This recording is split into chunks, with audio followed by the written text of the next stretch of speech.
Hello everyone, welcome to our channel. Myself Srishti Agarwal. एक बार फिर से स्वागत है आप सभी का स्कूल राज थ्योरी में, जहां पर मैं लेकर आई थी कक्षा 5 के लिए गणित की पाठ्य पुस्तक एक तारा भाग 3। तो यहां पर अब तक हम देख चुके हैं अध्याय 18 तक के complete question answers with chapter explanation.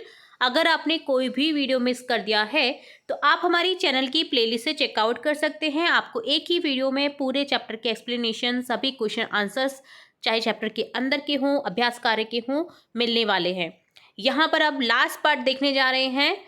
हमने सीखा और समझा फोर्थ का कंप्लीट सॉल्यूशन। तो चलिए फटाफट से बिना देरी के स्टार्ट करते हैं और इसी के साथ आपका डन हो जाएगा कंप्लीट कोर्स मैथ्स का। तो यहाँ पर पहला प्रश्न है, अगर एक आयत की लंबाई 6 सेंटीमीटर और चौड़ाई 4 सेंटीमीटर है तो उसका परिमाप कितने सेंटीमीटर होगा। तो परिमाप का फॉर्मूला तो आपको पता ही होगा, क्या होता है, 2 गुना लंबाई प्लस चौड़ाई। तो यहाँ पर 2 गुना 6 प्लस 4 हो जाएगा 2 गुना 10 यानी 20 सेंटीमीटर आयत का परिमाप हो जाएगा। सभी फॉर्मूले मैंने कितनी ही बार कहा है जब भी चैप्टर पढ़ाए हैं कि आपको फॉर्मूले याद करने हैं। एक नोट में लिख दीजिए एक पेज में, और उसको अपनी स्टडी टेबल जहाँ भी आप पढ़ते हैं, जहाँ भी आप सोते हैं ना, उसके सामने चिपका दीजिए ताकि आप रिवाइज करते रहे और आप कभी भूले नहीं इन फॉर्मूलाज को। क्योंकि फॉर्मूले के ऊपर जो क्वेश्चन आते हैं वो बहुत ईजी होते हैं करने में, बस फॉर्मूला याद होना चाहिए। एक वर्ग की भुजा 5 सेंटीमीटर है तो बताओ उसका परिमाप और क्षेत्रफल क्या होगा। तो वर्ग का क्षेत्रफल होता है भुजा इंटू भुजा, 5 सेंटीमीटर इंटू 5 सेंटीमीटर हो जाएगा 25 वर्ग सेंटीमीटर, और परिमाप होता है 4 गुना भुजा। तो यहाँ पर हो जाएगा 4 गुना 5 यानी 20 सेंटीमीटर। ठीक है। थर्ड प्रश्न है, तीसरा प्रश्न, काशवी ने कार्ड सजाने के लिए 18 सेंटीमीटर टेप लगाया और अभी 6 सेंटीमीटर टेप और चाहिए, तो बताओ कुल कितने सेंटीमीटर टेप लगेगा। तो टेप की कुल लंबाई हो जाएगी 18 प्लस 6 24 सेंटीमीटर। एक चित्र की लंबाई 7 सेंटीमीटर है, चौड़ाई 3 सेंटीमीटर, तो बताओ उसका क्षेत्रफल कितने वर्ग सेंटीमीटर होगा। तो चित्र की लंबाई चौड़ाई से ही पता चल रहा है कि ये आयत है। ठीक है, तो लंबाई गुना चौड़ाई हो जाएगा 7 गुना 3 21 वर्ग सेंटीमीटर। एक वर्ग में 4 भुजाएं होती हैं, सभी बराबर होती हैं। अगर हर भुजा 6 सेंटीमीटर है तो उस वर्ग का क्षेत्रफल कितना होगा। भुजा गुना भुजा 6 गुना 6 36 वर्ग सेंटीमीटर। दो आयतों की क्षेत्रफल बराबर है, एक का क्षेत्रफल 24 वर्ग सेंटीमीटर है, और क्या उनका परिमाप भी बराबर होगा, हाँ या नहीं में उत्तर दीजिए, कारण बताइए। नहीं, परिमाप नहीं होगा। क्षेत्रफल बराबर हो सकते हैं, परिमाप अलग भी हो सकता है। ठीक है। अगर एक कपड़े की लंबाई 10 सेंटीमीटर और चौड़ाई 4 सेंटीमीटर है तो उसके चारों ओर गोटा लगाने के लिए कितने सेंटीमीटर धागा चाहिए। तो कपड़े का परिमाप बराबर 2 गुना लंबाई प्लस चौड़ाई 10 प्लस 4 हो जाएगा 28 सेंटीमीटर। अतः कपड़े के चारों ओर लगाने हेतु 28 सेंटीमीटर धागा चाहिए। एक वर्गाकार बगीचे का क्षेत्रफल 49 वर्ग मीटर है, बताओ उस बगीचे की एक भुजा कितने मीटर होगी। तो यहाँ पर वर्ग की भुजा बराबर भुजा बराबर क्षेत्रफल, वर्ग की भुजा स्क्वायर बराबर क्षेत्रफल, अतः भुजा स्क्वायर बराबर 49 दे रखा है। तो भुजा गुना भुजा भुजा स्क्वायर यानी भुजा गुना भुजा भुजा 7 गुना 7 यहाँ पर हो जाएगा, यानी भुजा हो जाएगी 7 मीटर। निम्न में कौन सी वस्तु बेलन के आकार की होती है। तो गिलास बेलन के आकार की होती है। घनाभ की 3 मुख्य माप कौन कौन सी हैं। लंबाई, चौड़ाई और ऊंचाई। एक समतल कागज में कितनी इकाइयाँ होती हैं जब उसे डिब्बा बनाया जाता है। तो कौन सी अतिरिक्त इकाई जोड़ जाती है। तो समतल कागज में 2 इकाइयाँ होती है, लंबाई व चौड़ाई। अगर डिब्बा बनाई जाएगी तो उसमें हम क्या करेंगे, ऊंचाई को भी जोड़ देंगे, ऊंचाई भी जुड़ जाती है। तो यहाँ पर इस तरह से हो जाएगा। निम्नलिखित में से कौन सी आकृति घूर्णन के बाद केवल एक बार में अपनी मूल अवस्था में नहीं आएगी। तो देखिए, संभव घूर्णन के बाद में अपनी मूल अवस्था में नहीं आएगी। ठीक है, समबाहु त्रिभुज। अगर एक वस्तु घूर्णन करने पर 3 बार में वह अपनी प्रारंभिक स्थिति में लौटती है तो उस आकृति में कितनी भुजाएं होंगी। 3 भुजाएं 3 बार में प्रारंभिक स्थिति में लौटेगी। ठीक है, एक बार में मूल अवस्था में नहीं लौटेगी।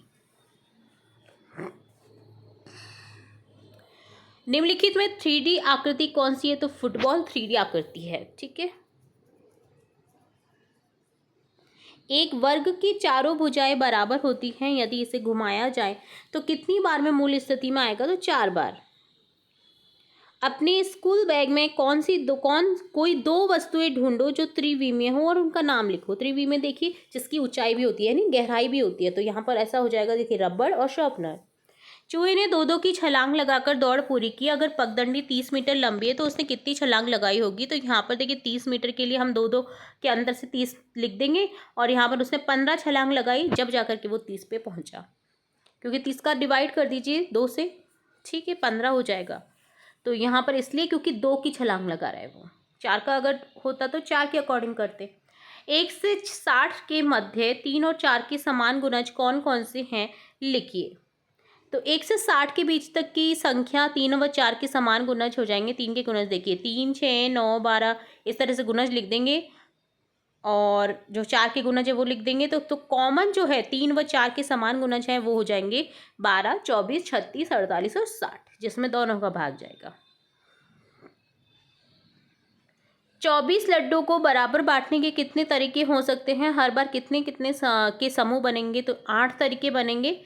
8 जो है तरीके बनेंगे। देखिए कैसे, 24 लड्डू बांटने के तरीके 8 हैं। जैसे समूह होगा 24 गुना 1 24, 2 गुना 12, ठीक है, हर समूह में एक एक लड्डू बटेगा।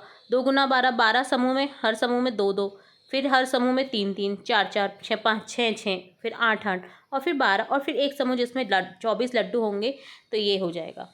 तो इस तरह से 8 बांटने के तरीके हो जाएंगे 24 लड्डू। 15 का सबसे छोटा गुणज कौन सा है? 5 और 3 दोनों का भी गुणज है। तो यहाँ पर देखिए 5 के गुणज 5, 10, 15, 20, 25, 3 के गुणज 3, 6, 9, 12, 15, 18। तो 15 का सबसे छोटा गुणज जो स्वयं 15 ही होगा, क्योंकि इसमें 5 और 3 दोनों का ही भाग चला जाएगा, ठीक है। अगर एक टाइल 4 फुट लंबी 1 फुट चौड़ी है तो 20 फुट की जमीन को पूरी तरह ढकने के लिए कितनी टाइलें लगेंगी? तो अगर एक टाइल का क्षेत्रफल 4 गुना 1 वर्ग फुट यानी 4 वर्ग फुट है, जमीन का क्षेत्रफल 20 वर्ग फुट है, तो यहाँ पर होगा 20/4 यानी 5 टाइलें लगेंगी।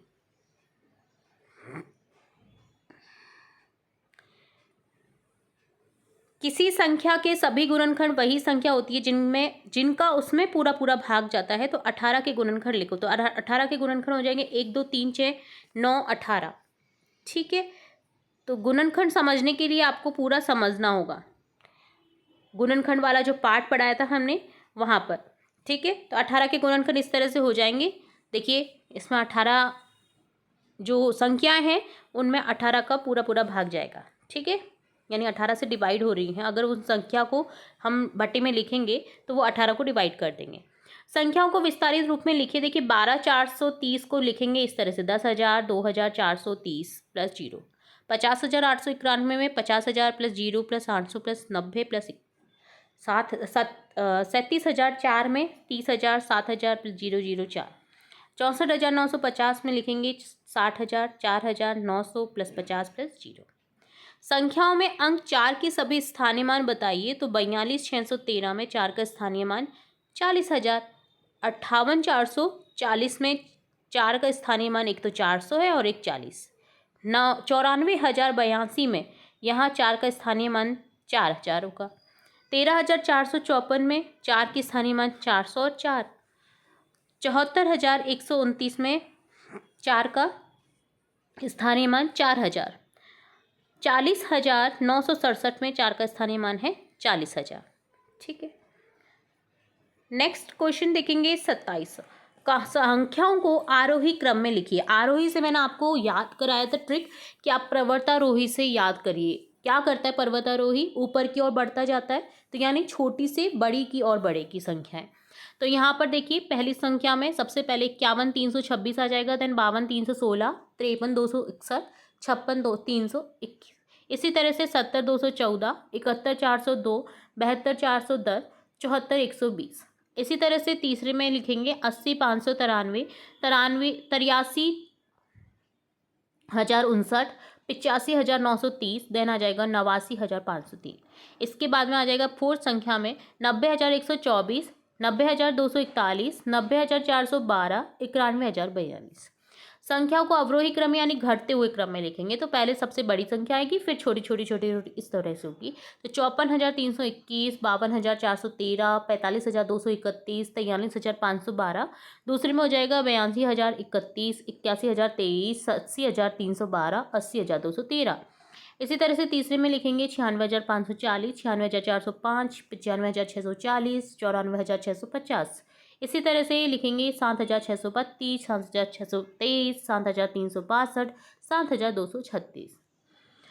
अगली 29वां प्रश्न है, नीचे दी गई संख्याओं के बीच में आपको बड़ा है, छोटा है और बराबर का चिन्ह लगाना है।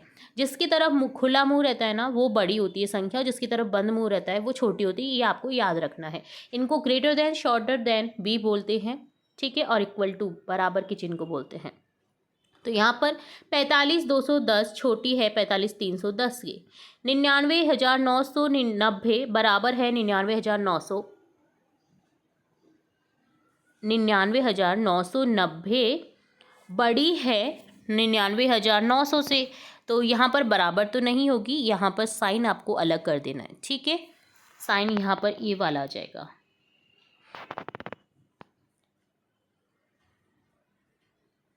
अट्ठासी 888 बराबर हो जाएगा 88,888 के। 87,654 बड़ा है 87,645 से। 73,020 बड़ा है 72,030 से। 32,145 छोटा है 32,154 से। 14,523 छोटा है 15,423 से। 90,001 छोटा है 90,010 से। 21,000 बड़ा है 20,100 से, ठीक है। तो यहाँ पर ये करेक्ट करना है दूसरे में, ओके। जो 99,990 वो बड़ा है, तो यहाँ पर ये साइन आपको चेंज करना है। अगला क्वेश्चन है, खाली बॉक्स भरिए। 490 को डिवाइड करना है ऐसी संख्या से कि 70 बचे, तो 7 से डिवाइड कर दीजिए, 70 बचेगा। 70 में अगर 230 को जोड़ेंगे तो 300 रहेगा, जो कि मिलेगा हमें 20 गुना 15 करने पर, तो यहाँ पर 20 आ जाएगा, ठीक है। तो इस तरह से डन होता है आपका कंप्लीट सॉल्यूशन। हमने सीखा समझा 4th का, और डन होता है आपका कंप्लीट सिलेबस सब्जेक्ट गणित का। तो हमने इंग्लिश, हिंदी के साथ साथ 5वीं की गणित भी कंप्लीट कर दी है। जल्द ही हम EVS का भी सभी चैप्टर डन करने वाले हैं, तो जुड़े रहिए इसी तरह आपके अपने चैनल के साथ। वीडियो को पूरा देखने के लिए धन्यवाद।